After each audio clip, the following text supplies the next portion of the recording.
Have you been researching compounding pharmacies and you're seeing a lot of complaints and you're not sure how to navigate this situation? Let's go over it. Good morning, everybody. It's Allie. I'm on a fantabulous weight loss quest, and hopefully you'll subscribe, come along for the ride, because I put out new videos every day. And this was a viewer/group member question, and I wanted to take a few minutes to really discuss everything having to do with all of the complaints about compounding pharmacies, because I have not been able to find anybody online who breaks it down completely and explains all of it. If you're new here, I like to wake up very early in the morning with my friend, Kevin, who's enjoying a little bit of protein to keep him occupied while we talk. So this kind of question about compounding pharmacies, telehealth companies, why are they getting complaints? This sort of question has been coming up with a lot more frequency here lately because compounding pharmacies and telehealth companies are getting blasted in the media. Why are they getting blasted? Well, because pharmaceutical companies want to cut them out in hopes of getting people to pay out of pocket for the brand named prescription medications that they can't get because their insurance companies are garbage. So let's talk about these complaints and where they're coming from.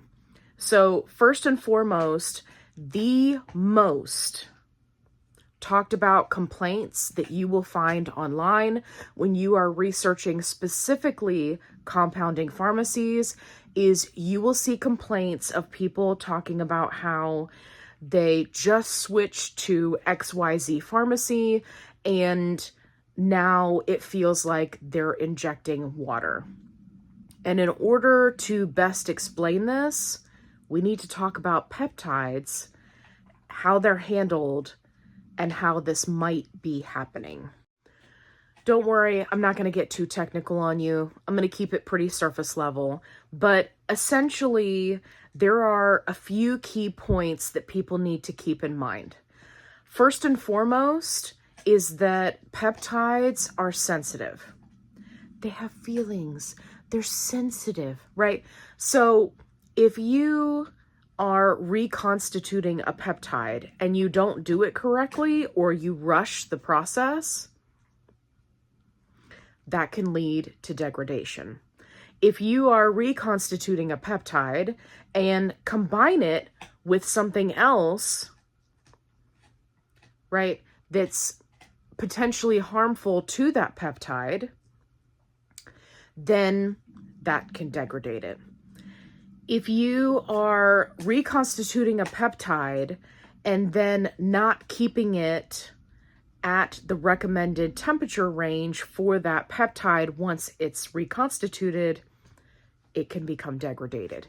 So, like I said, peptides, sensitive things. And there are certainly cases where perhaps a compound pharmacy did not do the best job, right? I mean, you have to keep in mind that they are mass producing these on a level that compounding pharmacies did not have to produce medications before. This is all new territory. Now, compounding pharmacies themselves are not new. They have been around since the dawn of time, right? A very, very long time. If you never had a need for a medication to be compounded, you likely never heard of them or never even heard a doctor mention them. They do exist. They have existed for a long time.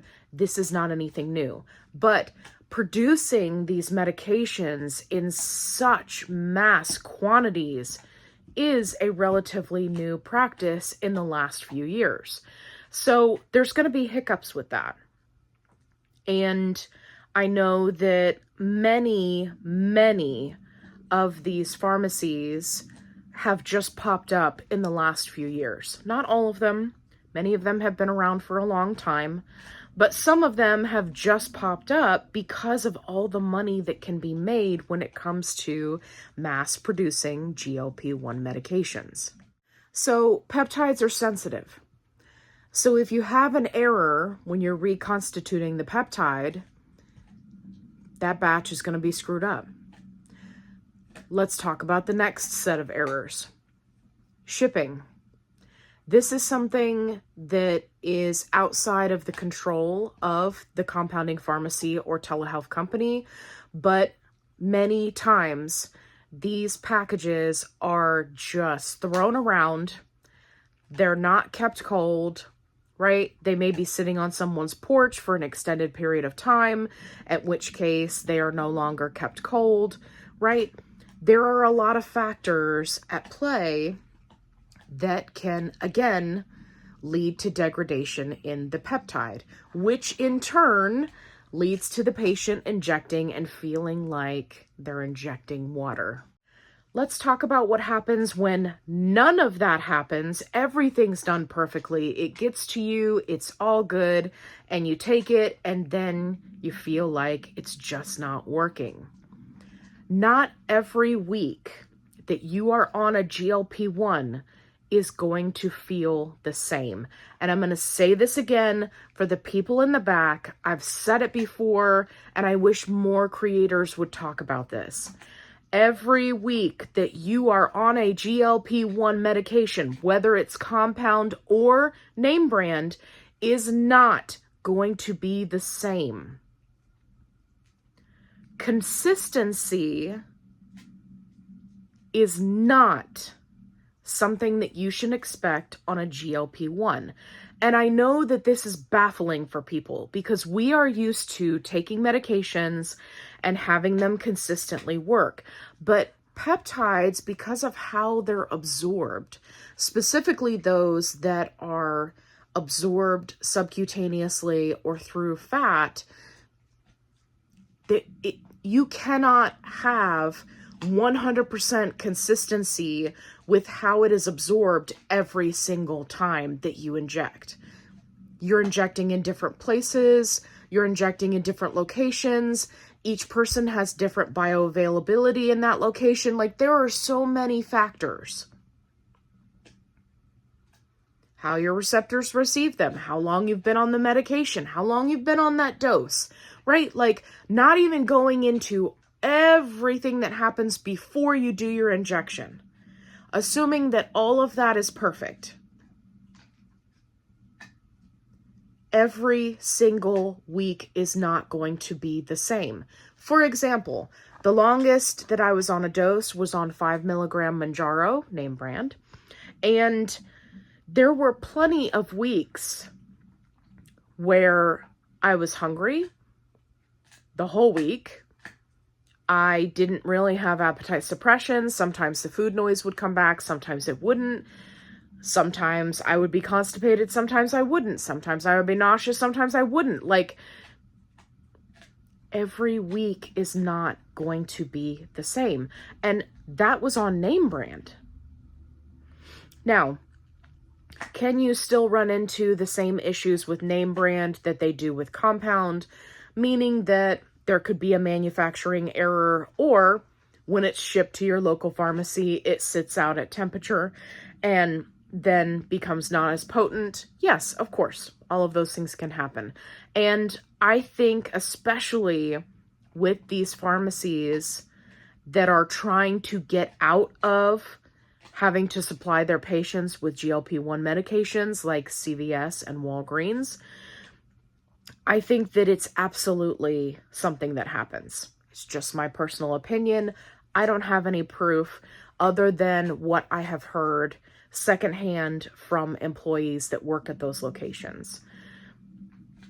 There's a lot at play here, and it's really difficult to navigate this situation and figure out, are these legitimate complaints, or Is this something that is just being perpetuated because of a lack of information and a lack of education amongst patients? Then we get to throw in the fun med spas, right? And for those of you who utilize med spas, please don't come for me in the comments. I know that there are good med spas out there, but unfortunately, many of them have decided to cut corners in order to make a buck, and it has cost patients money. So let's talk about med spas. So they're getting their compounded medication, and then some of them, not all of them, are then diluting that medication and then providing it to patients, right? This is extremely problematic. And again, it can lead to the patient feeling like that they've just injected water, right? They're not getting appetite suppression, they're not losing weight, or maybe their weight loss has significantly slowed down or stalled, whereas they were on a compound previously or name brand previously and they were having great success. So when you kind of interject a third party that is preloading your medication for you, unfortunately, you run the risk of them using you to make a buck. Now, does everyone do this? No, of course not. But there are enough who do that it becomes problematic and then people start complaining. And unfortunately, in many of those cases, specifically when it comes to cases of med spas utilizing compounding pharmacies, people immediately jump to blaming the pharmacy when that may not be accurate as far as where the problem lies. Is the problem with the pharmacy, or is the problem with the people at the med spa not keeping the medication to temperature, not reconstituting correctly, or diluting the medication and then administering to patients, right? Like, it is one of the many reasons why you will always find me in the comments section in support groups where people are like, hey, my doctor or my med spa does these preloaded syringes. And I always tell them, not only is that not sanitary, but don't do it. Do not spend your money at a med spa or a doctor's office that is preloading syringes. First of all, once that medication leaves the vial, you're running into sterility issues. Medications are not meant to be kept in plastic, right? Syringes for extended periods of time. They're just not. And if you have a compounding pharmacy who is adding other things to it, B vitamins, stabilizers, right? Then who knows how long it would take for the plastic in the syringe to become problematic. Now, I'm not saying this to alarm anybody. I'm sure it would take a very long time, but in my opinion, I think that if you are going to a med spa, you're going to a doctor's office, they should be drawing that medication right there in front of you.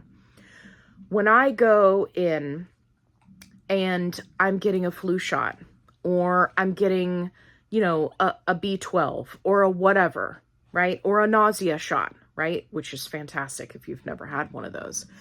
When I'm sick and I'm going to the doctor and they're drawing up something from a vial, they are doing it right there in front of me. They're not walking in with a preloaded syringe, right? They've got the vial right there. They're sanitizing it. They're drawing up the medication, and then they're doing the injection. That, in my opinion, as a non-medical professional, that is the way that it should be done. You should not be walking into a room with a preloaded syringe of I don't know what. And if your doctor's office is doing that, if your med spa is doing that, then I would absolutely tell them, hey, do not preload my syringe. When I come in here, I want to see you draw it up and then you do the injection. Again, most people are honest. Most people are doing right. But if you want to be certain that you're not running into an issue with your compounded medication, you need to be your own advocate. Now, coming back to complaints about specific pharmacies. So we understand now that it may not actually be the pharmacy's problem, right? It may be something that happens with the compound medication after it has already left the pharmacy's hands. Now we come to pharmacy issues, right? And again, many of these pharmacies have just popped up recently, and they have challenges when it comes to, staff turnover, churning these medications out for multiple telehealth companies. That's why you'll see telehealth companies that have exclusive contracts with certain compounding pharmacies, right? So that they can try to eliminate those issues. But for the smaller ones, it can still potentially be a problem. Sorry, Kevin decided that he was tired of listening to me talk while he was chewing his bone. He was giving me the eye. He was like, let me out of here. So what are some legitimate complaints that you might see directly related to a compound pharmacy that you should take note of when you're doing research? One, anytime that you see a complaint about a dosage being incorrect or lack of medication in the vial. What do I mean by this? I mean that the dosage is supposed to be 5 milligrams Tirzepatide and you've received 10 milligrams Tirzepatide. But the labeling you will often see is odd, right? Or you'll find that it says, right, you were supposed to be prescribed 5, but they gave you 10, but they're still giving you the instructions as if you were on 5. This is why you need to be very careful, and you need to read your label every single time. You should be reading your label every single time anyway, both to confirm that you're getting the correct dosage and also to confirm how many units you need to draw up. Because depending on how they reconstitute, it could change without them notifying you. They are not required to say, hey, we know that you're used to drawing up, 30 units for your dosage, but we've actually changed it. We've added in more bariostatic water, and now you're going to be drawing up 50 units to get your same dosage, right? They don't have to tell you that, and they're not going to. So it's really important that you're reading your label.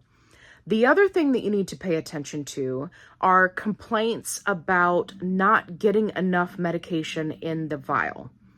Now, this one's kind of tricky. You want to make sure that if you're seeing this complaint, that you're seeing the complaint more than once from different individuals. Why is that? Unfortunately, there are people, and I hate to pick on you, compound people, there are people who will not pay attention to the instructions on the vial. The units may have changed. They will continue to do their same units, and they end up at the end of the month with not enough medication in the vial. Then they get upset and say that there wasn't enough medication in the vial, when in actuality, they haven't been dosing themselves correctly all month, but they just didn't realize it. I have seen this happen many, many times. So you need to be careful with that.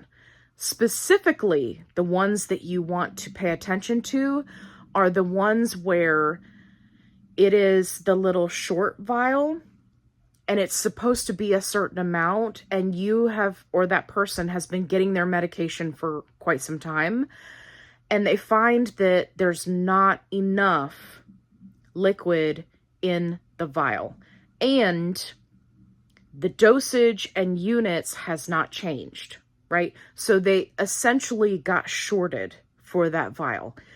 that is a legitimate complaint, and that is something that you want to watch out for. But you kind of have to take it with a grain of salt when it comes to people getting to the end of their month and then they're like, well, I didn't have enough in my vial. Well, unfortunately, we can't discern if you actually did your dosage correctly. Were you actually shorted? Did you just overdose yourself all month because you didn't read the label when it came in, right? There are too many factors when it comes to that. And depending on where you're seeing the complaints, you may or may not be able to ask that person questions, right? Especially if it's not in a Facebook forum. Another time that you want to really consider that there may be an issue with a compounding pharmacy is when there are a gabillion complaints about a specific pharmacy. And if you do research, you find that telehealth companies have dropped those pharmacies. That would be a reason for concern. Does it necessarily mean that the pharmacy is bad? Not necessarily. Many times, right, like with any company, you can turn things around, but it would be enough reason for concern, at least for me, if I was just getting into compounded medications, that I would be like, I don't want to go with that one, right? Because you got to remember, you're spending your hard-earned money on this. And in my opinion, do you really want to waste your money if that pharmacy has documented cases of issues? Like, do you really want to waste your money on that? Whereas you could go with another, telehealth or another pharmacy and be perfectly fine, right? It just depends on how picky you want to be about where you spend your money. Of course, the pharmaceutical companies, right, they use all of these examples as a means to beat compound pharmacies over the head, right? And you'll see plenty of media posts and news articles and videos about, these compounding pharmacies and these telehealth companies, and they can't provide quality care, and they can't do this and they can't do that. And the thing is, there may be a small number of them who fall into that category, right? And those are usually your smaller mom and pops that have just kind of jumped on the bandwagon in the last year. But the ones that have been around and been doing this, and they've been in the GLP-1 game, they are absolutely vital when it comes to helping patients get access to GLP-1 medications while we navigate this time of insurance shenanery and, doctor shenanery and pharmaceutical company shenanery. Like, every time we turn around, there's some kind of issue. Doctors don't want to prescribe it. CVS doesn't want you to buy it from them. Walgreens doesn't want you to buy it from them. There's a shortage. There's a this, there's a that. Compounding is not safe because it's not FDA approved. Blah, blah, blah, blah, blah. Right? Like, it's always something. But the fact of the matter is, if you do your research, if you are staying on top of what is being talked about when it comes to your telehealth company and your compounding pharmacy, chances are you're going to be able to get a GLP-1 medication for a relatively affordable price. Prices have been getting better recently. And, have access to a medication that can be 100% life-changing. And to me, in my opinion, they are 100% filling a need. And until insurance companies and pharmaceutical companies and our healthcare system can get it together, we are going to need compound pharmacies. So do your research, Take everything that you read and see and watch about compounding pharmacy with a grain of salt, including everything that I've just told you. Take the time, do the research. If you're looking for more information specifically about compounding, I do have videos about those, so definitely go check those out. If you are looking for a positive-only support group, I've got you covered. Link is in the description box below. Did you subscribe? I'm pretty sure that I've seen you here before and that you didn't subscribe. You should subscribe, because otherwise you're going to miss out on other people's questions getting answered in a video just like this one. And thank you to Anna for asking this question in the support group. Okay. What are we doing? We're signing off. Be kind. Rewind.